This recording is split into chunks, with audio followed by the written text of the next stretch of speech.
He had queried the EFCC's urgent summons to former Senate President David Mark and former Governor of Imo State, Emeka Ihedioha, saying the agency was being used by the government to harass and intimidate opposition party leaders using media trials as its tool. Responding to ADC's allegations, Olukoyede described the claims as self-serving, diversionary, and an attempt to whitewash individuals with corruption questions to answer. Olukoyede maintained that EFCC's investigative net cut across party lines, pointing to ongoing probes involving serving governors, ministers, and senior figures in the ruling party. He stressed that he had faced no backlash when investigating those in government and should therefore not be condemned for probing opposition leaders. As regards EFCC, EFCC cannot remove the toga that they are politically slanted. Let's not deceive ourselves. Me, Rufai was saying, I've spoken for EFCC many times. When they went after Yahya Bello, I spoke for them. I fought with EFCC and I will fight with EFCC because I feel corruption and I know corruption should be exposed in this country. But the question I have for EFCC is this. Where is the results of the investigation into the former humanitarian minister? Till today, we have not heard anything. And you want me to believe that everything is fair. Release the report of that investigation. Let's even see if the woman is exonerated or not. And you want me to believe, all of a sudden, David Mark, Emeka ihedioha, tambuwai. I'm not saying if they are corrupt, they should not be found out. But the question is, when did you get this file on David Mark or tambuwai and all these people? Why is it that you waited till they started their ADC activity? That's why it looks suspicious. And from intel, I hear more of them will still be, I hear more investigations are still on. They are still reading things connected to these people. So why is it that it is now that when ADC started that we are seeing all of this? Why? At least David Mark has been out of power for how many years now? If you had all of this, if you have prosecuted David Mark months before the ADC started, I would be the one to support you. But it's looking like they say in Nigerian parlance, one kind. It doesn't mean when you're not on your right, I will fight with you, I will support you, which the EFCC is also aware. And they have noted the fight I also fought. But on this, I'm taking the fight to them. It's hard for them to prove that it's not political. They should prove it by releasing the investigation in what transpired in the former interior ministry and some other cases that are pending and allegations people have made to them so that we see it for ourselves. I'm not surprised if Mr. Soludo wants to support anybody. I'm not surprised when anybody has a right to support anybody. But it is the people that will determine. Mr. Soludo didn't support Peter Obi in elections in what's it called in Anambra. He still won overwhelmingly in Anambra. So he can support anybody he wants to support. That's just my own. Okay, let's start with EFCC. I've tried again and again on this table to explain the EFCC mandate, the powers of the EFCC under the Enabling Act of 2014 to investigate, to seize, to indict people, to prosecute people, and all of that. What Mr. Olukoyede is saying, basically, is that it is acting within its mandate.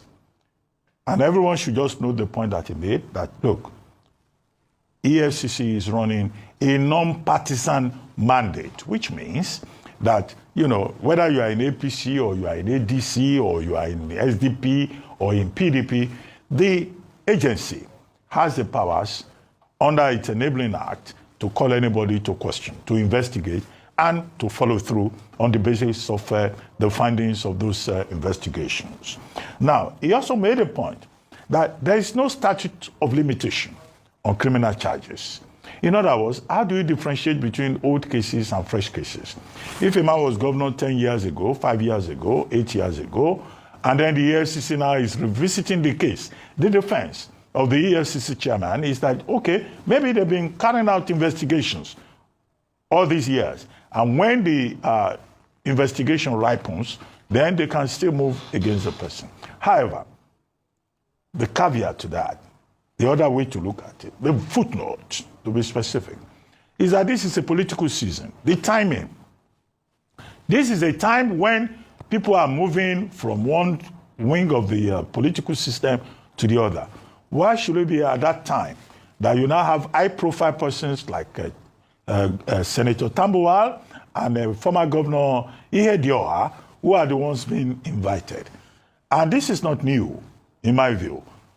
Under President Obasanjo, under every other president, there were these assumptions that the EFCC was being used as a political tool to harass, to intimidate people who were not in the good books of the government.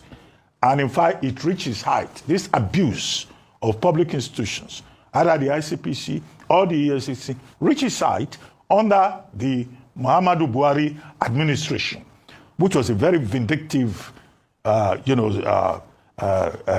administration, trying to settle scores with people without necessarily looking at the issue. So the message to Mr. Olukoyede and the EFCC is that the expectation of Nigerians is that the EFCC will be fair, that the EFCC will not allow itself to be used for partisan purposes, as he himself has affirmed. And as they say, people will always react to what they see. So the onus is on the EFCC to continue to show this non-partiality that Mr. Olukoyede talks about, and to separate the operations of these institutions from politics. And President Tinubu, at the end of the day, is the one who has that ultimate responsibility to ensure that anti-corruption agencies are not used for political purposes. I don't think this is the last time Mr. Olukoyede will have to explain to the public. He will have to keep providing justification to say, look, there's no limitation of time. There is also no partisanship involved. That's to make their choice. Finally, the Senate saying that it's going to exercise oversight functions, responsibility over issues that have been happening in the aviation sector. It is perfectly within the right of the Senate to do so, to ask questions, because there are many gray areas in the matter involving Quam 1 and in the matter involving Quam 2, and also the role of the institutions. Yesterday, Michael Achimogo was said to have been on television, and he was saying that there is a subtle difference between the Quam 1 case and the Quam 2 case. Quam 2 case now is referring to Comfort Emanson in the Ibom Air incident. And he was saying that, well, the airline involved in the Quam 1 case did not decide to press matters, did not decide to go to court. But that in the Ibom Air case, the airline acted differently, and also that the AON, Airline Operators Organization of Nigeria, also decided to press the matter. The rub of it, the long and short of it, is a point being made by the Nigerian Bar Association, Alpha Mosigwe, SAN, leading that team, saying the same points that I made yesterday. That one, Ms. Comfort Emanson was dehumanized, she was tortured. Her privacy was exposed unduly. She has a right to privacy, she has a right to movement under Section 41, she has a right to the dignity of the human person, she has a right to fair hearing under Sections 35 and 36 of the Constitution of Nigeria. All of these rights were routinely violated. However, what we expect is that the NBA will offer pro bono services to defend our rights. There are already some agencies, some NGOs saying we will defend her pro bono because she has human rights. And that there are details in this matter that have not been properly addressed in terms of how government has tried to be selective in terms of the administration of justice. However, the residual lesson that everyone must learn is that when you are a passenger, you are traveling, you are as a citizen. You have rights, but you also have responsibility. And the primary responsibility here is to respect the rules of the land and to respect the rules governing the operations so that you do not jeopardize the security of other passengers, whether you are Quam 1 or you are Quam 2. Okay, Absolutely, there's a new quick an story update. there I'm seeing. Yeah. Press statement, decision to withdraw criminal complaints against Ms. Comfort. In the last 48 hours, I've been in consultation with critical stakeholders in the aviation sector involving the unfortunate incident. Though regrettably, we think valuable lessons have been learned by all sides and incident. As I alerted in my previous statement, clear two wrongs committed by the offending passenger and the staff of the airlines involved in all the evidence available to us. It is clear that all actors involved cannot continue to highlight the injury or injustice done to them without acknowledging their own equal fault. Therefore, after reviewing the entire incident, including appeals made by well-meaning individuals and remorse shown by actors, the case of Comfort Emanson, I have conferred Ibom Airline to withdraw criminal complaints against her today. When the police took a statement in the presence of the lawyer, she exhibited great remorse for her conduct. Subsequently, the withdrawal of the complaints by the CP of the airport and the police prosecutor would immediately take remaining steps to facilitate her release from Kirikiri prison. And he also talked about the case of Kwamo. I don't want to impinge on your time.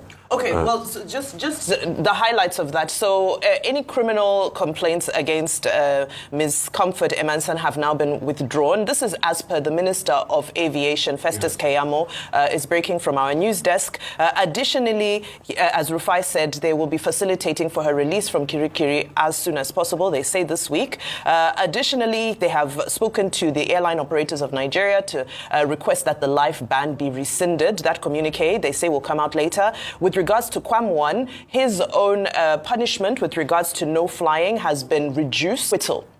And it's only fair that those whose cases are seen to not have any merit are able to clear their names and move on from these cases. Well, on that note, it's not... Yes. Before we go on break, just to make a point, that the people who say they are acting on compassionate grounds on the matter of Ms. Emanson, now, or that somebody has apologized. There's no such thing. Yes. An allocutus in a legal matter, can reduce the sentencing. Ms. Emanson and those supporting her, they still have strong grounds to go to court and insist that her rights have been violated under the various sections that I have listed. And she can seek remedy. Ibi jus, ibi remedium. So she can insist on a remedy for the violation of her fundamental human rights. And by the same token, the state has the responsibility to get to the end of this matter, to send a signal to the general public that you cannot act with impunity, whoever you are, no matter your station in this country. You must obey rules. Affirmative, Dr. Abati, because it just looks as if we swept everything under the carpet and c'est fini là-bas. No, n'est pas bon. N'est pas bon. N'est pas bon.